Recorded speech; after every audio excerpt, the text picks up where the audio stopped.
पहले बड़ी बहन का कत्ल, दूसरी उससे पहले भाग गई, फिर दो और कत्ल होते हैं। किसके कत्ल होते हैं ये और क्यों होते हैं, वजह क्या है इसके, ये पूरी घटनाक्रम के बारे में विस्तार से जानेंगे अपने इस वीडियो में। वीडियो शुरू करने से पहले आपसे एक रिक्वेस्ट है। मैं राजेश कुमार सिंह क्राइम डिटेक्टर में आपका स्वागत करता हूं। एक रिक्वेस्ट आपसे, प्लीज़ यार लाइक शेयर सब्सक्राइब करें, फॉलो करें। सब्सक्राइब करना बिल्कुल ना भूलें और कमेंट जरूर करें कि आप वीडियो कहाँ से देख रहे हैं और आपको वीडियो कैसी लगी, इसमें क्या और सुधार हो सकते हैं, तो ये ज़रूर बताना। आपका तहे दिल से आपका स्वागत है। तो कहानी इस विस्तार घटना यह है केरल कोट्टायम की। वहाँ पर रामानुजम एक व्यक्ति अपने परिवार के साथ रहता था। उसके दो कमरे वो थे, एक कमरा खाली था। उसके एक 8 साल का लड़का था, एक 6 साल की लड़की थी। वो अपने प्राइवेट स्कूल में पढ़ती थी, दोनों बच्चे पढ़ते थे वहाँ पर। वो अपनी साइकिल में बैठा कर उनको ले जाता था। जहाँ पर वो जॉब करने जाता था उसी के साथ में वो उसका स्कूल था। जॉब वो प्राइवेट कंपनी में काम करता था। और जो उसकी घरवाली थी कहीं और काम करती थी, उसका भी छोटा मोटा काम था। तो वो दोनों जाते थे, आराम से खुशियाँ थी, घर में कोई किसी बात की टेंशन नहीं थी। अचानक फिर बाद में उसका क्या होता है कि जो उसकी पत्नी है, वो कामिनी है उसका नाम, जो कामिनी है उसका ना जॉब छूट जाती है। वो उसकी वजह से क्यों छूटती है, अब ये तो अप्लाई जाने और अप्लायर जाने क्यों छूटती है, किस वजह से। तो वो घर पे बैठ जाती है। उसको फिर वो घर का एक काम करती थी और वो वहाँ पर ही है ना उसको अपने हस्बैंड के लिए रोटी पानी बनाकर उसको देती थी, बच्चों को तैयार करके भेज देती थी। तो अचानक वो उसको है ना आइडिया आता है कि अपने पति से बोलती है रामानुजन से कि ये कमरा खाली पड़ा रहता है, तो क्यों ना इसको किराए पर दे दिया जाए, कुछ ना कुछ तो आमदनी होगी, खाली पड़े रहने से फायदा क्या। तो बोला कि नहीं, ऐसे अपन है तो सही, आराम से गुजारा बसर हो ही रहा है, क्या चिंता फिर, क्यों फिर किसी और को परदेसी को बुलाएं, क्या क्या नहीं, कैसा है कैसा नहीं। फिर वो थोड़ा बहुत उसको कहती है कि नहीं, अब मैं भी बैठ गई और आपका खर्चा फिर वो उसे जो आप लाते हो आमदनी उसे खर्च पूरा हो नहीं पाता, तो क्यों ना फिर इसको जब तक मेरी जॉब ना लगे तो मैं इसको कमरे को किराए पर देने से हर्ज क्या है। तो ठीक है भाई, तेरी जैसी मर्जी, जैसे तू चाहती है वैसे कर ले। तो इस बीच में वो एक लड़का आता है, कॉलेज में पढ़ता है और साथ में कंपटीशन की भी तैयारी कर रहा होता है। तो उसको एक कमरे की तलाश होती है। जब उसको पता लगता है कि भाई यहाँ पर कमरा है, तो वो वहाँ पर आ जाता है और कमरे के बारे में पूछता है। हैंडसम बंदा था, मोटा, सही सलामत था, हिस्ट पुस्ट था। तो पहले तो वो झेप जाती है कि इसको क्या दूँ, कोई और होता तो उसको फैमिली वाले को देना भी अच्छा है। फिर ये सोच के फैमिली वाले को देंगे तो वो फिर घर में उथल पुथल मचाएंगे, कैसे गंदगी फैलाएंगे, अब ये आएगा जाएगा पड़ा रहेगा। मैं ठीक है, फिर सोच के उसको फिर कहती है कि भाई किराया तेरा 10,000 है और पहले एडवांस दे दे। एडवांस वो बोलता है कि कितने, जो तेरी इच्छा वो दे दे एडवांस, जब तक तू रहना चाहता है उतना दे दे या उसे आधा दे दे। और हाँ, इस बीच में तू है ना कोई भी ऐसी एक्टिविटी नहीं करेगा जिससे है ना तुझे यहाँ रहने के काबिल ना समझा जाए, ठीक है ना। बोला कि नहीं, मैं ऐसा कुछ नहीं करूँगा, पढ़ाई के अलावा और कुछ नहीं है मेरा। मेरा ठीक है। अब इस बीच में वो उसके लिए वो चुपचाप आता था चुपचाप जाता था, उसकी कोई दिक्कत नहीं। कामिनी जो सोच रही है कि इसको देना सही रहा या गलत रहा, इसी उधेड़-बुन में रहती है वो। फिर वो जो होगा देखा जाएगा सोच के फिर छोड़ देती है।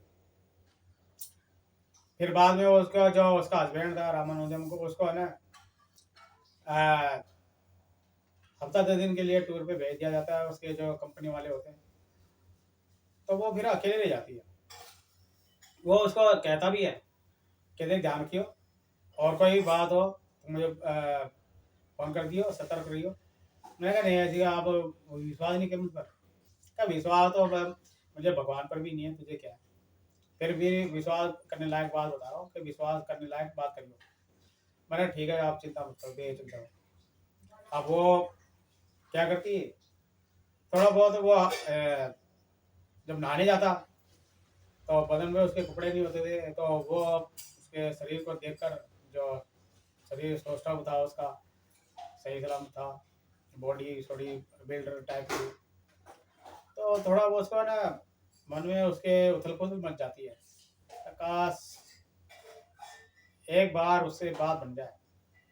फिर वो कहेगा नहीं, ये गलत बात है, गलत सोच है तेरी। फिर सोचती है कि क्या आ जाए, किसको क्या पता लगेगा, घर की मैं घर में सब राम राजी।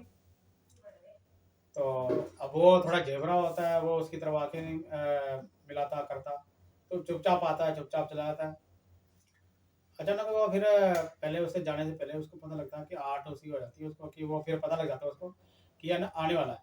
तो वो पहले ही है ना उसमें बाथरूम में घुस जाती है। बाथरूम में वो एकदम से रंगी होती है, उसको कोई कपड़े वपड़े पहन नहीं रखे होते, वो अचानक घुस जाता है, वो झेप जाता है उसको देखकर। वो भी थोड़ी शरीर से ऐसे सही थी, ऐसी कोई बात नहीं, 30-35 साल की उम्र थी, कोई बड़ी उम्र नहीं थी। तो फिर वो देखकर ऐसा चला जाता है।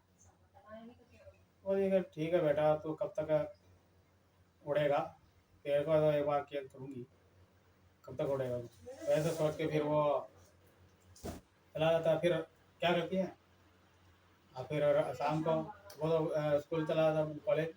उसके बाद फिर उसका इंतजार कर रही होती है, आती है, वो आता है, उसको फिर देखता है कि भाई फ्रेश होने के लिए जा रहा है,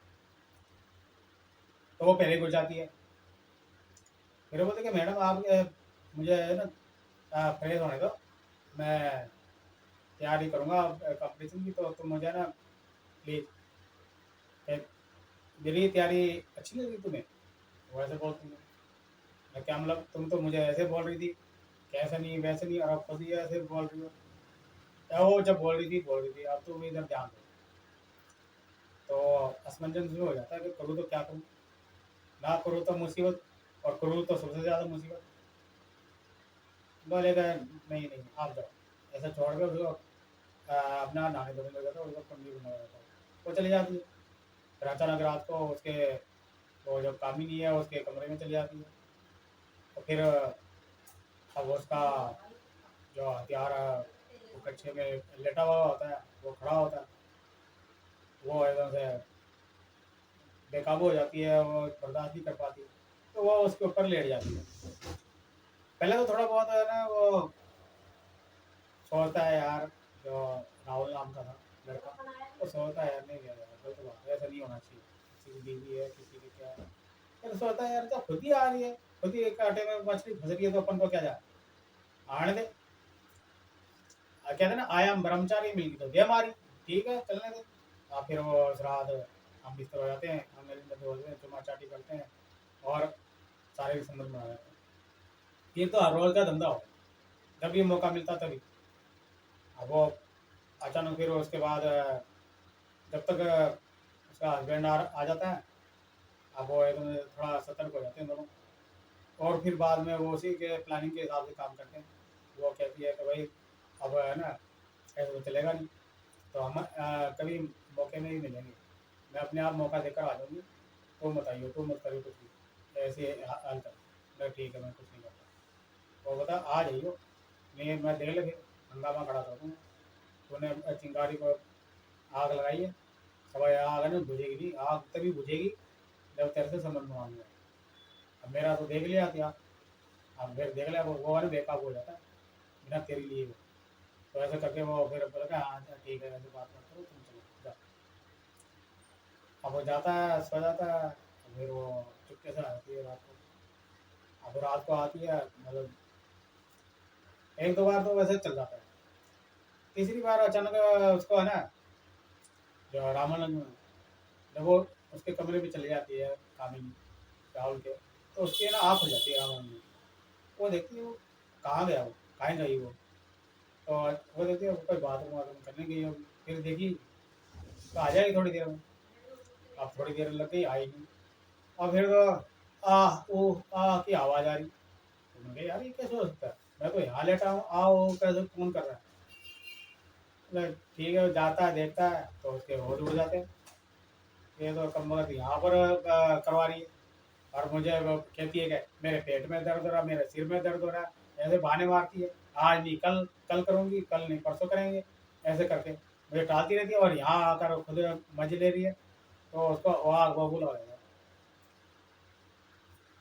तो फिर वो क्या कहती है, अब उसको है ना बर्दाश्त नहीं होता, अब वो उठा लेता है चाकू। अब चाकू उठाने के चक्कर में फिर राहुल भी उससे भिड़ जाता है। अब दोनों एक दूसरे की तरफ है ना खिंचातानी करते हैं। अब वो वहाँ पर पड़ी है पलंग पर, वो फिर एक दूसरे से खिंचातानी करते हैं, उसके है ना खिंचातानी में वो दोनों एक दूसरे उसके ऊपर गिर जाते हैं, और चाकू हाथ में, दोनों के हाथ में निकल, तो एक दूसरे वो फिर उसी के पेट में घुस जाता है चाकू, कामिनी में। वो फिर थोड़ी देर तड़पती है, फोन से लथपथ हो जाती है, तड़पती है और मर जाती है। अब दोनों के होश उड़ जाते हैं, वो कहे तूने मारा, वो कहे तूने मारा, अब करे तो क्या करे। और जैसे तैसे करके अब वो फिर रात को कहाँ जाऊँ, सुबह मैं भाग जाऊँगा, ऐसा सोच के राहुल सो जाता है। उससे पहले ही है ना रामानुजम ने है ना अपने जाकर पड़ोसियों को हल्ला मचा दिया कि जी इसने है ना मेरी बीवी को मारा, और ये है ना ऐसे ऐसे था और ऐसे ऐसे काम करता था, तो इसलिए है ना मुझे शक हुआ, तो इसने मेरे ऊपर इल्ज़ाम लगा दिया। अब बात ये थी कि जब वो है ना राहुल जो अकेला था, वो है ना चलाता रहता था मोबाइल। उस दौरान उसके ना मोबाइल में है ना जो सारी जो घटनाक्रम हुए थे वो उसमें कैद हो जाते हैं। वो जो उस टाइम भी चला रखा था, वो भूल जाता है चला बंद करना। तो उसमें है ना पता लग जाता है कि दोनों के हाथों से ही इसका कत्ल हुआ। अब कोर्ट में मामला, पुलिस आती है, दोनों को पकड़ के ले जाती है। अब वो दोनों पकड़ के ले जाती है, वहाँ पर कोर्ट में सुनवाई होती है, उसको फुटेज दिखाते हैं, तो पता लगता है कि हाँ भाई इन दोनों की वजह से ये मरी है। अब फिर सारा मामला खुल जाता है, ये अवैध संबंधों के कारण ये है ना ऐसी बातें हुई है। ये इसने है ना अपने पत्नी को धमकाया था, और ये है ना इसने इसका शोषण किया था, शारीरिक शोषण ऐसे। तो दोनों के बीच भी इस बीच में हाथापाई हो गई, और इसके वजह से ना दोनों की वजह से ये लेटी हुई थी, और इसके ऊपर ही चाकू लग गया, और उसकी वजह से मौत हो गई। अब घटनाक्रम के हिसाब से दोनों ही दोषी, तो दोनों को ही फिर जेल भेज दिया गया। अब फिर बाद में क्या होता है कि जो उसके बच्चे हैं उसको फिर क्या क्या, अब न माँ न बाप कोई नहीं, तो उसको उन दोनों को जो अनाथालय हो गया वो वहाँ पर भेज दिया जाता है। आपको ये घटना कैसी लगी, प्लीज़ कमेंट करके बताना, और बताना कि इससे आपको क्या पता लगा, क्या महसूस हुआ, ये कमेंट करके बताना। क्या सही था, क्या गलत था। ठीक है, धन्यवाद।